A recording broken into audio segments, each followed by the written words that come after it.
बस्ती जिले के एक पांडे जी डॉक्टर थे, अयोध्या में वो डॉक्टर थे, वो भी जाते थे मिलने के लिए। उन्होंने कहा मैं तैयार हूँ। तो उन्होंने जब कहा कि मैं तैयार हूँ, का ठीक कोई बात नहीं, तो उनको अपने उससे उनके प्राणवायु को निकाल करके नेताजी ने और उनकी डेड बॉडी वहां डाल दिया। और इतने चेहरे पर वो तेजाब डाल दिया, इतने चेहरे पर तेजाब डाल दिया और वहां आश्रम में परमानेंट रहने लगे। तो वहां कहानी जब खत्म हुई, तो मान लो जब ये हंगामा हुआ, पूरे देश में हंगामा हुआ, दुनिया में हुआ कि गुमनामी बाबा नेताजी सुभाष चंद्र बोस थे और आज यहाँ रामभवन में मर गए, तो उनकी डेड बॉडी जानते हो कैसे ले गए ये लोग? हमारे सरकारी तंत्र के लोग, हमारे राजनीतिक लोग, वहां भी वो सम्मान नहीं कर पाए। वो एक जीप होती थी पहले, उसके पीछे एक टाली लगाई जाती थी जिसमें मछली के बच्चे ढोए जाते थे, उसमें वो भरा गया और ले जा करके अयोध्या में गुप्तार घाट पर, वहां पर जहां कभी लाशें नहीं जलाई जाती थी, वहां ले जाकर के पेट्रोल 20 लीटर पेट्रोल छिड़क दिया और उसको जला करके खाक कर दिया। 20 लीटर पेट्रोल छिड़क करके जला करके खाक कर दिया। ये 85 की बात में बता। तो अब ऐसे इतने षड्यंत्र हमारी सरकार करती, कितना झूठ बोलती है। तो जो अब वहां फिर हुआ, फिर जब हम लोग मुजैना आश्रम में जाने लगे, अपने संत सम्राट जी जो है वो जो चीज डॉक्टरी करते थे, तमाम चीजें, तमाम पत्र लिखते थे, तो ऐसे लेट जाते थे और लेट करके छप्पर में वो लगाए स्लेट लगी थी, उसमें कागज लगा दिया जाता था, दोनों हाथ से और दोनों पैर से वो लिखते थे, दोनों हाथ से दोनों पैर से लिखते थे। और लिखने के बाद क्या होता था कि वो चारों पत्र अलग अलग होते थे। सोचो कितना ब्रिलियंट ऐसे महान वो लिखते थे। और लिखने के बाद वो लेटर फिर जहां भी विदेशों में भी जाता था, कई जगह डिस्पैच होता था, सारा कार्य होता था। तो ये सारी व्यवस्था थी, ये बड़े पैमाने पर होने लगा। तो 15 अगस्त 2003 को मुजैना आश्रम महान संत सम्राट जी ने छोड़ दिया। और जब महान संत सम्राट जी ने छोड़ा वहां से, तो एक हम लोगों की मैराथन बैठक हुई। 10 जून 2003 को सुबह से रात तक बैठक हुई और बैठक में सारी चर्चा हुई और ये कहा कि आप लोग यहाँ मत आइएगा और 15 अगस्त 2003 को मुझे यहाँ से निकल जाना। ये वो सत्य है जिस सत्य पर हमारे देश के राजनीतिक लोग कभी भी पर्दा नहीं डाल सकते, कभी भी पर्दा नहीं डाल सकते। उसके बाद भी वो आए, काफी घूमे, कई जगह कार्यक्रम किया, कई प्रदेशों में गए, सब कुछ किया उन्होंने। लेकिन सब कुछ करने के बाद फिर जब संत सम्राट जी ने सीधी बात कहा ये भारत की जनता जो है ना, ये इतना अमूढ़ हो चुकी है, तो कहा कि देश के राजनीतिक लोग जब देश की जनता का एक एक बूंद खून चूस लेंगे, इनके पास जब फटरी बचेगी तभी ये आएंगे, उसके पहले ये आने वाले नहीं। ऐसे कहा, जब इनके पास फटरी बचेगी तभी ये आएंगे, उसके पहले ये आने वाले नहीं। ये उन्होंने कहा, संत सम्राट जी ने कहा, और उसके बाद जो है आगे के रास्ते को उन्होंने तय किया। वो अलग रहस्यमय बन गया, ये पहले से रहस्यमय बना हुआ था। एक रहस्य को हमारी सरकार या देश के राजनीतिक लोग सॉल्व नहीं कर पाए, और दूसरा रहस्य जो, तो अब ये सरकार उलझ गई, अब ये सरकार उलझ गई और अब इसको दबाया कैसे जाए? सोचिए, भारतीय सुभाष सेना की आवाज को दबाने के लिए हमारे देश के प्रधानमंत्री ने षड्यंत्र किया। अभी एक हफ्ता पहले कि भारतीय सुभाष सेना की आवाज को दबाया कैसे जाए। एक 80 व्यक्तियों की कमेटी बनाई।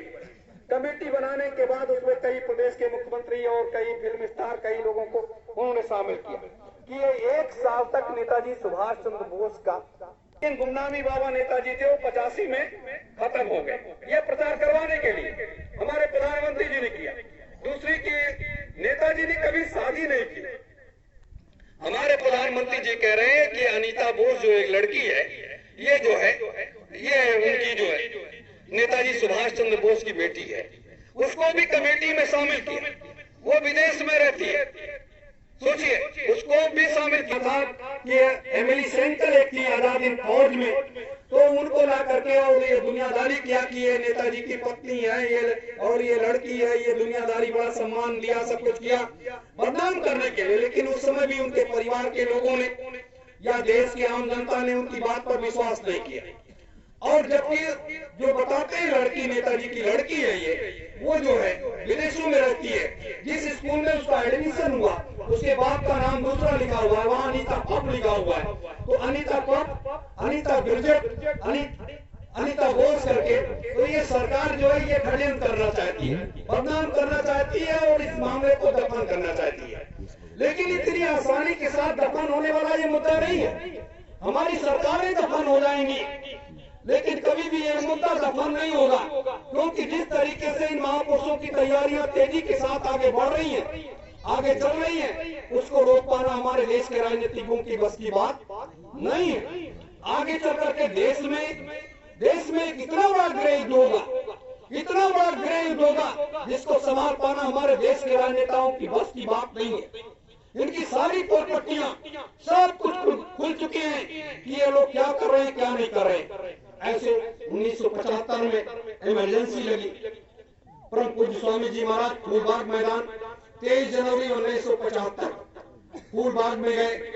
उस समय भी उसमें हीरालाल दीक्षित, स्वामी जी महाराज और इंदिरा गांधी, ऐसे करके 5 लोगों की एक टीम थी कि वहां फूलबाग में नेताजी को प्रकट किया जाएगा। ये सारी योजना बन करके तैयार हो गई। ब्रिटेन का दबाव पड़ा, इंदिरा जी पीछे कदम हटा लिया। तो जब इंदिरा जी ने कदम हटा लिया तभी बाबा जी वहां पहुंचे, और पहुंचने के बाद बाबा जी ने अपने 45 मिनट तो क्या आप उसे पहचान लेंगे? लेकिन उस समय की हमारी सरकार ने, इंदिरा जी प्रधानमंत्री थी उस समय, हमारी सरकार ने क्या किया, जूते चप्पल चलवाए, नए जूते चप्पल तमाम चले, तमाम भगदड़ हुई, मामला हुआ। जबकि नेताजी वहां भी अपने कदम को पीछे नहीं उठाया। उस समय वो रूस में थे, रूस से वो सीधे लाहौर आए, लाहौर से दिल्ली आए हवाई जहाज से, और दिल्ली से फिर वो हवाई जहाज से सीधे अमौसी आए। लखनऊ अमौसी एयरपोर्ट पर डोगरा रेजिमेंट के सैनिकों ने उनको रिसीव किया और रिसीव करके यहाँ लेकर के आए। नेताजी ने भी तुरंत सैल्यूट का जवाब सैल्यूट से दिया। तो उस समय आज भी बाबा जी का फोटो एक सैल्यूट का है कि जो उन्होंने नेताजी को दिया था और नेताजी ने सैल्यूट दिया था।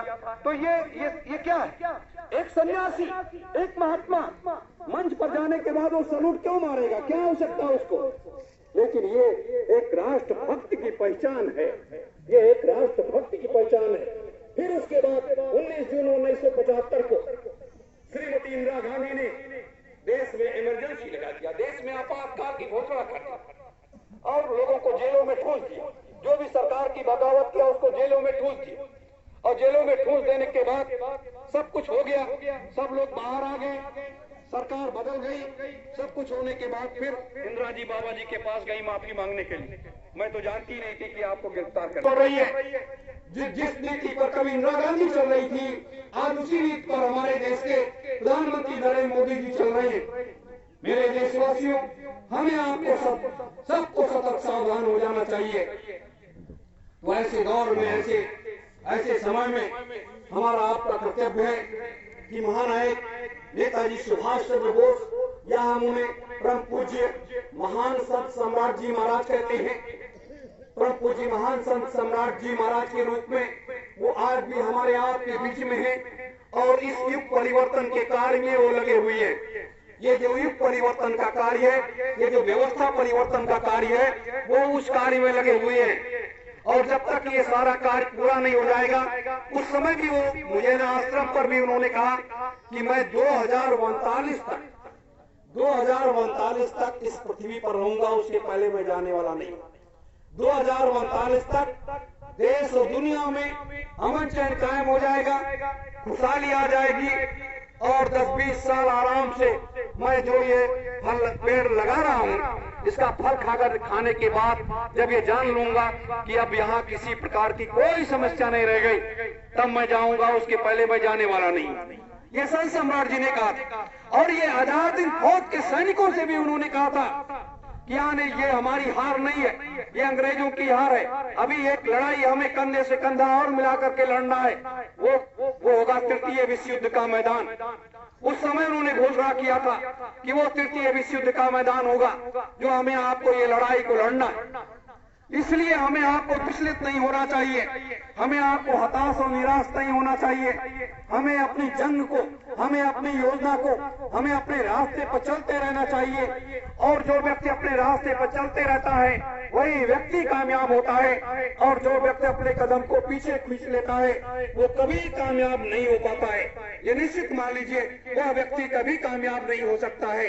मेरे धर्म प्रेमी गुरु भाई बहनों, तो आज वो समय आ रहा है, आज ये व्यवस्था परिवर्तन की बात हो रही है। आज पूरे देश में जितने भी सुभाषवादी संगठन हैं, कोई उनको मुर्दा मान करके उनका जन्मदिन मना रहा है और कोई उनको जिंदा मान करके बना रहा है। कोई मुर्दा इसलिए कि उन्होंने जो कार्य किया उसके लिए उनकी सराहना करते हैं, उनके जन्मदिन पर उनकी जयंती मना रहे हैं। लेकिन हम लोग अपने गुरुदेव को साक्षी मान करके अपने गुरुदेव के लिए प्रार्थना करते हैं कि वो दीर्घायु हो, हजारों हजारों साल वो इस पृथ्वी पर हमेशा बने रहे, जिससे इस पृथ्वी पर किसी प्रकार की कोई अव्यवस्था नहीं फैल पाए। और ये निश्चित मान लीजिए, जब तक इन दोनों शख्सियतों का कार्य, परम पूज्य स्वामी जी महाराज का, परम पूज्य महान संत सम्राट जी यानी नेताजी सुभाष चंद्र बोस जी महाराज का, जब तक सारा कार्य पूरा नहीं हो जाएगा, जब तक वो यहाँ से जाने वाले नहीं है, जब तक वो जाने वाले नहीं है, और जो लोग ऐसा कहते हैं कि वो तो चले गए, तो ये समझ लो वही व्यक्ति चला गया इस संसार से, वही व्यक्ति संसार से चला गया। आप देखिए कितने लोग चले गए, पंडित जवाहरलाल नेहरू चले गए, महात्मा गांधी चले गए, सरदार पटेल जी चले गए, इंदिरा गांधी चली गई, राजीव गांधी चले गए, संजय गांधी चले गए, चंद्रशेखर सिंह चले गए, ऐसे तमाम, कुमार गुजरात चले गए, तमाम लोग चले गए, तमाम लोग चले गए। अटल बिहारी वाजपेयी जी चले गए, जो जब 13 दिन के प्रधानमंत्री बने थे, मैं भी 5 मिनट का मौका मिला था मिलने के लिए, तो उन्होंने कहा कि अरे आप लोग किस पछड़े में पड़े हो कि ये कहाँ आप लोग फंसे हो, नेताजी कहाँ जिंदा हैं। तो मैंने उनको एक बात याद दिलाई कि आपकी जब सरकार नहीं बनी थी तो आपने लाल किले के मैदान पर एक बात कही थी, अश्वत्थामा के तरीके से नेताजी सुभाष चंद्र बोस आज भी जीवित है, हमारी सरकार बन जाएगी, हम उनको खुलेआम लेकर के आएंगे। लेकिन वो बात तो उन्होंने पलट करके यही कहा था, उस समय मेरी आवश्यकता थी, आज मेरी कोई आवश्यकता नहीं है। सोचिए तो हमारे देश के प्रधानमंत्री किस तरीके से बदल जाते हैं, वो भी चले गए। अब वर्तमान में 2014 में जब नरेंद्र मोदी जी देश के प्रधानमंत्री नहीं थे, तो वो कलकत्ता में जाकर के यही कहे कि हमारी सरकार बन जाएगी तो हम नेताजी के मान सम्मान को आगे बढ़ाएंगे। फिर हम लोगों ने एक दबाव बनाया, फिर उन्होंने जाकर के अंडमान निकोबार में कहा कि नेताजी सुभाष चंद्र बोस जिंदाबाद के नारे लगाए और बड़ी खुशी का मामला किया। लेकिन जब यह देखा कि भारतीय सुभाष सेना के लोग किसी तरीके से पीछा छोड़ने वाले नहीं है, कई ऐसे सुभाषवादी संगठन भी हैं जो इसमें लगे हुए हैं, तो पीछा छोड़ने वाले नहीं है, तो उन्होंने एक नया रास्ता तैयार कर लिया कि ये नेताजी सुभाष चंद्र बोस की बेटी है और ये जो है ये बताएगी देश की जनता को कि ये नेताजी थे, वो 85 में हमारे पिताजी खत्म हो गए, अब वो इस संसार में नहीं। अभी तक वही बेटी बता रही थी कि हमारे पिताजी 1945 में हवाई जहाज दुर्घटना में मर गए, अब वही बेटी बताएगी कि हाँ वो 85 में मर गए।